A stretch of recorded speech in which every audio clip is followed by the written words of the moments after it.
Question number 19 है, कहता है A B C are given non coplanar vector, then for any vector R show that. ठीक है, ये इसके दो पार्ट्स हमने प्रूफ करने हैं। एक वेक्टर क्या है, ए बी सी है, इन A B C non planar vector हैं, तो किसी भी वेक्टर आर के लिए शो करें। ठीक है, तो हम क्या कहते हैं कि A B C are non coplanar vectors. अगर A B C non coplanar vector हैं तो फिर उसने सवाल में खुद ही कहा हुआ है कि किसी भी वेक्टर आ के लिए, तो हम कहेंगे so for any vector R, any vector R can be written as linear combination. Linear, उसको लीनियर कॉम्बिनेशन में हम कैसे लिख सकते हैं, यानी आर होगा ना एक्स वाई जी, तो एक्स ए वाई बी और जी सी हो जाएगा। यानी कि जो आर वेक्टर है ना उसको हम एक्स वाई सी यानी एक्स वाई जी लेते हैं ना, तो ये चूँकि नॉन कॉम्प्लेनर हैं तो लीनियर कॉम्बिनेशन में फिर क्या होता है, इन दोनों को ऐसे मिला के लिखा जाता है, यानी एक्स ए वाई बी और जी सी हो जाएगा। ठीक है, अब जो आंसर है ना इसको चूँकि हमने प्रूफ करना है ना, इसलिए आंसर को ध्यान में रखेंगे। अब यहाँ हमें बी सी नज़र आ रहा है, फिर सी ए नज़र आ रहा है, फिर ए बी नज़र आ रहा है। ठीक है, तो पहले हम बी सी वाला हल करते हैं। इसके लिए हम क्या करते हैं, मल्टीप्लाइंग बोथ साइड्स बाई स्केलरली। स्केलरली का मतलब होता है डॉट, मल्टीप्लाइंग बोथ साइड्स, या आप लिख सकते हैं यहाँ पे दरमियान में ना, B cross C scalarly with vector R. ठीक है, तो इधर भी बी क्रॉस सी, इधर भी बी क्रॉस सी, यानी ये एक्स वाई जी साइड में ना वेक्टर के साथ वेक्टर का डॉट लिए, B cross C B cross C B cross C, X भी वैसे वाई भी वैसे जी भी वैसे, और इनके ये वेक्टर्स भी वैसे। ठीक है, अब ये स्केलर ट्रिपल प्रोडक्ट को हम ऐसे भी लिख सकते हैं, यानी डॉट क्रॉस ना लिखें ब्रैकेट में लिख दें, तो इसका मतलब भी क्या होता है, स्केलर ट्रिपल प्रोडक्ट। ठीक है, उसके बाद ये भी स्केलर ट्रिपल प्रोडक्ट है, इसको हम ऐसे लिख सकते हैं। ठीक है, बी सी ए, या इसको हम ए बी सी भी लिख सकते हैं, इसको हम ए बी सी भी लिख सकते हैं। वो क्यों, ये देखें ज़रा, ये क्या था, B cross C dot A. ठीक है, डॉट प्रोडक्ट कम्यूटेटिव होता है ना, कम्यूटेटिव इतनी दफ़ा बता चुका हूँ, 1/2 बराबर 2 + 1, ये भी 3, ये भी, इन जगह चेंज करने से कोई फ़र्क नहीं पड़ता। डॉट प्रोडक्ट की प्रॉपर्टी है कि ये कम्यूटेटिव होता है। ए को इधर कर लें, बी क्रॉस सी इधर कर लें, तो इसको हम ना ए बी सी भी लिख सकते हैं, लेकिन यहाँ आंसर में हमें ऐसे ही दिया गया, इसलिए हमें इसको चेंज करने की ज़रूरत नहीं है। स्केलर ट्रिपल प्रोडक्ट में कोई से दो वेक्टर्स सेम हो जाएं, कोई से दो वेक्टर सेम हो जाएं तो वो ज़ीरो हो जाता है। स्केलर ट्रिपल प्रोडक्ट में कोई से दो वेक्टर्स सेम हो जाएं तो वो ज़ीरो हो जाता है।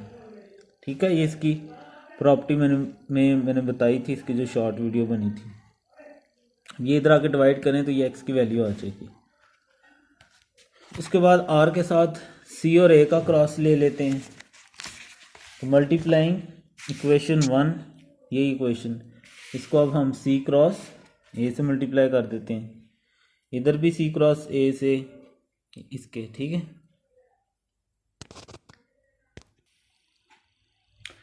C cross A C cross A C cross A, पिछले की तरह ये एक्स वाई जी साइड पे, और ये वाला ए ये वाला बी और ये वाला सी इस वेक्टर का ही है। ठीक है, इसको हम ऐसे लिख सकते हैं, यानी स्केलर ट्रिपल प्रोडक्ट को सी ए आर, इन डॉट क्रॉस के बगैर भी लिखें तो इसका मतलब यही होता है कि ये स्केलर ट्रिपल प्रोडक्ट है। डॉट क्रॉस में कोई से दो वेक्टर सेम हो जाएं तो ज़ीरो होता है, डॉट क्रॉस में कोई से दो वेक्टर सेम हो जाएं तो ज़ीरो होता है। इसको हम वाई को वैसे ही, इसको हम ऐसे लिखते हैं सी ए डी, इसका मतलब भी यही होता है। ये इधर आके डिवाइड कर दें, y की वैल्यू आ जाएगी। अब जो तीसरी वैल्यू यहाँ हमें चाहिए r के साथ देखें तो a और b है, तो अब क्या करेंगे, दोबारा फर्स्ट इक्वेशन जो है इसका क्रॉस लेंगे a क्रॉस b के साथ, a cross b, a cross b, a cross b, a cross b, ठीक है। ये ज़ीरो क्योंकि दो वेक्टर सेम, ये भी ज़ीरो क्योंकि दो वेक्टर सेम, और ये a b c आ जाएगा। इसको फिर दूसरी तरफ जाकर डिवाइड कर देंगे तो ये z की वैल्यू आ जाएगी। अब ये x y z की जो वैल्यू आई है ना, उनको इस वेक्टर में हमने दर्ज कर देना यहाँ पर।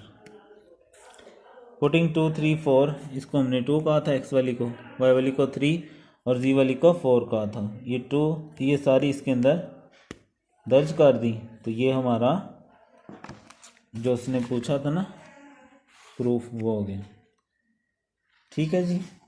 अब इसकी दूसरी साइड है, इसमें अब हम गौर करें ना, आर के साथ डॉट लिया हुआ है ए का, और फिर आर के साथ डॉट लिया हुआ है बी का, फिर आर के साथ डॉट लिया हुआ है सी का, और उसके अलावा बी क्रॉस सी नज़र आ रहा है, सी क्रॉस ए नज़र आ रहा है, और ए क्रॉस बी हमें नज़र आ रहा है। यहाँ अगर हम देखें ना तो यहाँ एक्स वाई जी तो था, मालूम क्या किया था, ये वाले मतलब ये दिए गए थे ना, तो ये मालूम किए थे एक्स वाई जी। अब यहाँ इसका मतलब है ये चीज़ हमें दी है, हमने बनानी है खुद, ठीक है। तो बाकी चीज़ मालूम करनी है, क्या मतलब अभी समझ आ जाता है। उसी तरह लिखेंगे जो सवाल में इसने दिया हुआ है कि ए बी सी क्या है, नॉन कोप्लेनर है, तो हमने लिख लिया A B C are non coplanar vectors. अगर ये नॉन कोप्लेनर हैं भाई, कोप्लेनर का मतलब होता है एक ही प्लेन पे, नॉन कोप्लेनर का मतलब एक प्लेन पे नहीं है। तो इसका मतलब है अगर हम ले लेते हैं B cross C, C cross A, A cross B, तो वो भी क्या होंगे, नॉन कोप्लेनर, क्योंकि वन किससे रहे हैं, नॉन कोप्लेनर से। ये क्यों बना रहे हैं, क्योंकि ये चीज़ें हमारे आंसर में देखे ना शो हो रही हैं, B cross C, C cross A cross B, ये हम यहाँ। अब इसको अगर हम लीनियर कॉम्बिनेशन में लिखें जिस तरह पिछले सवाल में हमने लिखा था, तो आर का कोई भी एनी वेक्टर है, सवाल में उसने खुद कहा हुआ है, तो एक्स के साथ बी क्रॉस सी, वाई के साथ सी क्रॉस ए और जी के साथ, ये जिस तरह आंसर है ना उस हिसाब से हम इसकी तरतीब लगाते जा रहे हैं। अब पहला ये मैंने बताया आपको, वेक्टर हमने बना लिए, पहले ए के साथ डॉट लेना है आर का, फिर बी के साथ डॉट लेना है आर का, और फिर सी के साथ ए का डॉट ले लेना है हमने। तो ये देखिए अब ए के साथ डॉट लिया है, यहाँ भी एक साथ डॉट, इधर अंदर भी एक साथ डॉट, और इधर भी एक साथ डॉट। अब ये स्केलर ट्रिपल प्रोडक्ट में कोई से दो वेक्टर सेम हो तो ज़ीरो, ये हो गया ज़ीरो, ये भी दो वेक्टर सेम हो गए तो ये भी ज़ीरो।